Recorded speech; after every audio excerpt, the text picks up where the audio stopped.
हे दुसरे साहित्यिक. 4 दशकांपेक्षा अधिक काळ प्रभाव गाजवणारे ज्येष्ठ प्रतिभावंत कुसुमाग्रजांचा जन्म 27 फेब्रुवारी 1912 मध्ये पुणे या ठिकाणी झाला.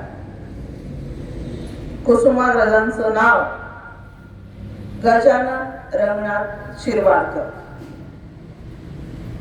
त्यानंतर त्यांचे काका यांनी त्यांना दत्तक घेतले आणि त्यानंतर त्यांचं नाव झालं विष्णू वामन शिरवाडकर. तर त्यांना कुसुमाग्रज हे नाव कसं मिळालं? तर कुसुमाग्रज शिरवाडकर हे एकंदरीत 6 भाऊ आणि त्यांना एकुलती एक बहीण, तिचं नाव कुसुम.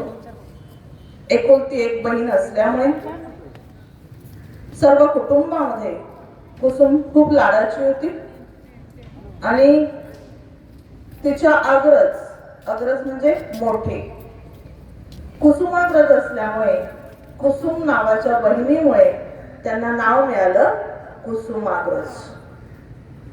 आणि म्हणून त्यानंतर कुसुमाग्रज या नावाने त्याने कविता संग्रह जे आहे ते लिहिले. नाशिक या ठिकाणी त्यांनी आपले शिक्षण जे आहे ते पूर्ण केले. शिक्षण पूर्ण झाल्यानंतर चित्रपटामध्ये छोट्या मोठ्या भूमिका करणारे किंवा पटकथा लिहिणारं हे व्यक्तिमत्व. जीवन लहरी, विशाखा, किनारा, वादळवेल इत्यादी त्यांचे काव्यसंग्रह जे आहेत ते अतिशय प्रसिद्ध आहेत. त्याचप्रमाणे दुसरा पेशवा, वीज म्हणाली धरतीला, नटसम्राट इत्यादी त्यांची गाजलेली नाटकं. अशा सरस्वतीच्या मंदिरातील दैदिप्यमान रत्न असलेले कवी, नाटककार, कथाकार आणि समीक्षक अखेर 10 मार्च 1999 रोजी काळाच्या पडद्याआड गेले आणि मराठी साहित्यामध्ये कधीही भरून न निघणारी पोकळी निर्माण झाली. केवळ वि.स. खांडेकरांनीच मराठी साहित्य समृद्ध केले असं नाही, तर त्याचबरोबर शिरवाडकरांनीच मराठी साहित्य समृद्ध केले असं नाही, तर त्याच्यामध्ये वि.स. खांडेकर असतील, द.मा. मिरासदार असतील, आनंद यादव असतील, यासारखे अनेक साहित्यिक होऊन गेले. त्यांनी मराठी साहित्याला अगदी उच्च पातळीवर नेऊन ठेवले. संत ज्ञानेश्वरांनी मराठी साहित्याचा पाया घातला, तर संत तुकारामांनी आपल्या अभंगाने मराठी भाषा समृद्ध केली.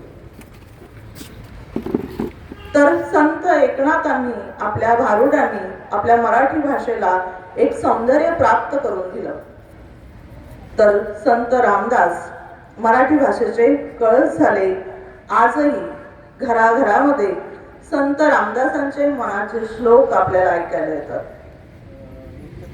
ज्या ज्या महान साहित्यिकांनी, संतांनी मराठी साहित्याला जपलं, जोपासलं, तिला समृद्ध बनवलं, अशा सर्वांना अगदी मनापासून अभिवादन करून शेवटी इतकंच म्हणेल, माझ्या मराठी मातीचा लावा ललाटास टिळा, माझ्या मराठी मातीचा लावा ललाटास टिळा, हिच्या संगाने जागल्या दऱ्या खोऱ्यातल्या शेळ्या, हिच्या संगाने जागल्या दऱ्या खोऱ्यातल्या शेळ्या.